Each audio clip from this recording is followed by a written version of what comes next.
Hi guys, David P. Palmer here. Hashtag DPP is in the house.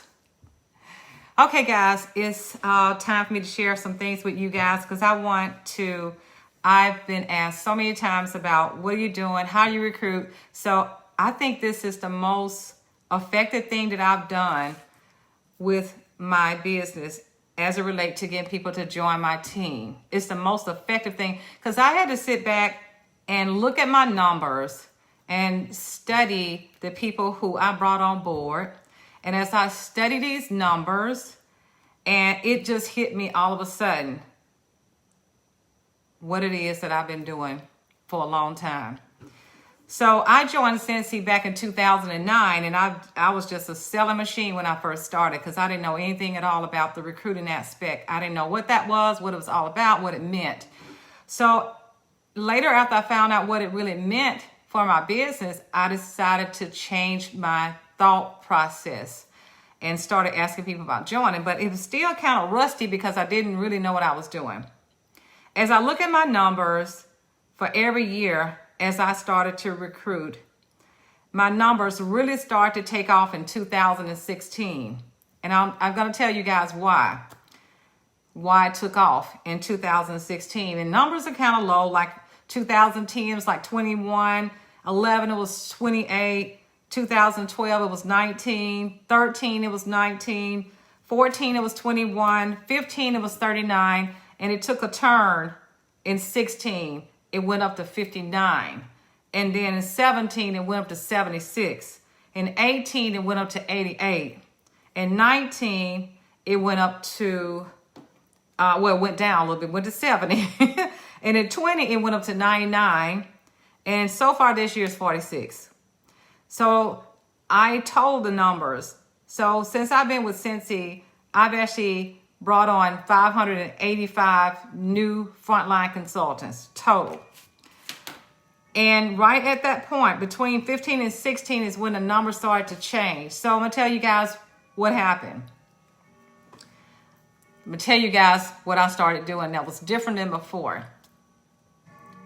All I did was start sharing stories. That may seem a little not like that's all. That was it. I started sharing stories. And those stories started to impact lives at that point. It started to make a difference because people want real situations, real results. They want solutions. They want to actually see it. You know, you got to make it something. You got to make these people know that this is something that they could do. And the stories that I would share first, I would share my story. I would talk about how I started Cincy. Then I talked about the various things and how it impacted me in my life and my family. And I would actually take different situations depending on who that person was. I wouldn't share all of the stories with that one person. It all depends on what their situation is. So if I meet somebody and they work a full-time job, and they would say something like, well, I don't know that I could do this because I'm busy. I work a full-time job. So I work a full-time job. So I can talk to them about that. And I share that story with them. It all depends on the situation. Now, if I meet somebody who's a stay-at-home mom, I can't share a story that's my story, but I'll share somebody else's story because that story is not something that I can relate to. I'll share somebody on my team who's a stay-at-home mom. I share their story. If somebody come along and want to join my team, if they're in the medical profession, if they're a doctor or maybe a lawyer and they make a decent salary, maybe more than what I make, the story that I would share with them is somebody else on my team who has a similar profession. I would share that story with that person. If it's somebody that I'm talking to who's disabled and they want to join Cincy, I have a few disabled team members that I can talk to them about, share that story. If I run into somebody who's a caregiver, I can talk about that because I'm a caregiver. If I run into somebody who has kids who are autistic, I can share my story because I have a nephew and a brother. They're both autistic.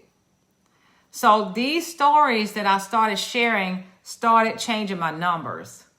If I meet somebody who was struggling, had a background that they had some situations where they didn't feel like they could come up to where they are now. What is the word for it? And in my case, for example, I grew up in a single parent household. We didn't have much.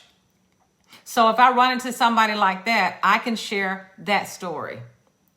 So stories is the easiest way to get people to join your team.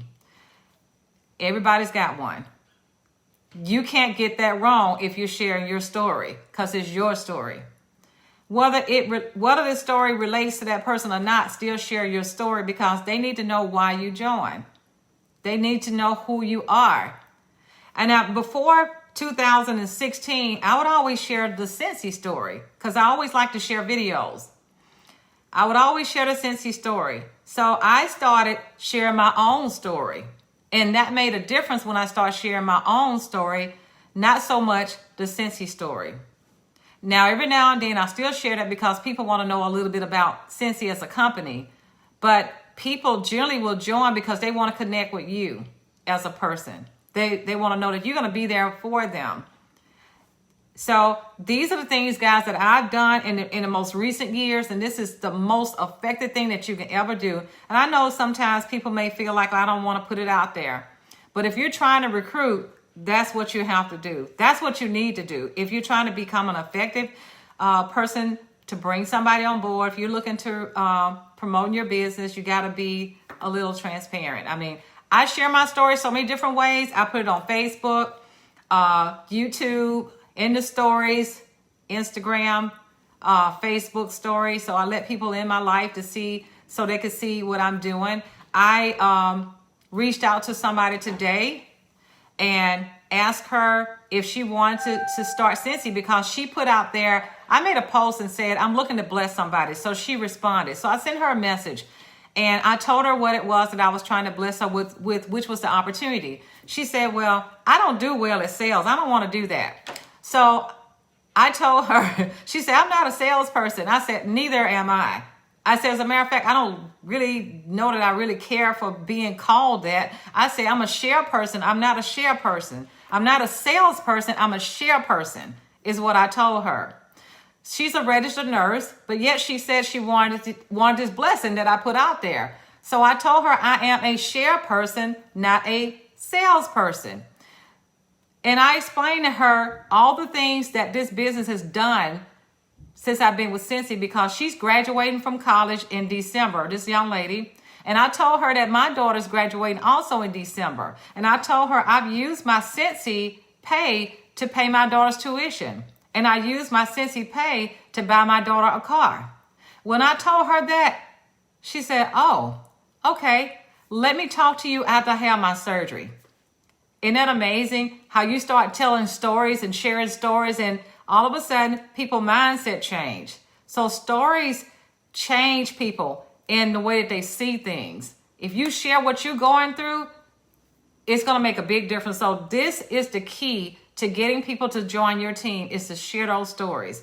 The beginning, I even share stories about my warmer, about how this thing has changed my life. As I add wax to the warmer, as soon as I walk in the door, I'm smelling scent all over my house. That's a story. So it doesn't matter really what kind of story it is, but share some type of story. Mainly your story, but it could be a story about your pets, about how when they go outside and you want to use a freshen up pup to spray them down. That's a story. I mean, it doesn't matter what it is. It's a story. It's some type of testimony. That's what they want to hear. They want to hear real situations so they can see the real results. So this is what you want to put out there, guys. I don't know any more effective way, guys, to get people to join you other than sharing those stories. I mean, we can talk about a whole lot of stuff. I don't say a whole lot about the income. I try not to say that because I don't want to give unrealistic expectations because they have to work. I share how this business has blessed me and freed me up to do various things with my family, because I do have a special situation. And sharing those things, showing up and just allowing them to see me out there on Facebook and how I'm solving problems. I like to talk about how I'm solving problems. One of my customers, she's the first customer that I had on Facebook. Her mother died about 2 weeks ago.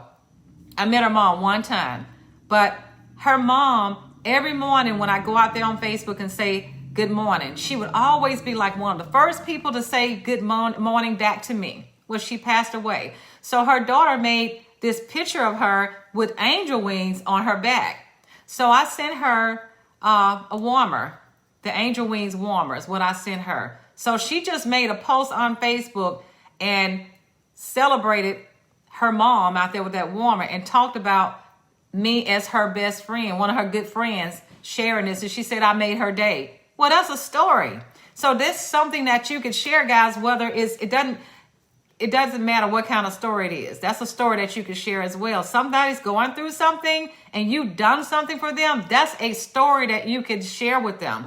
These are the things that get people attention. These are the things that make people want to join your team. And she tagged me in that. So guess what, guys? People are going to see that. And that is the reason why a lot of people join my team that I don't ask, that I don't know a lot of times, because they see those stories floating around. I have albums on my Facebook page where I grab those testimonies, I put them out there on my Facebook page. So I hope this helps, guys, because we need to all be on the ship next year. Okay, take care, guys. Have a great night. Love you guys. Bye.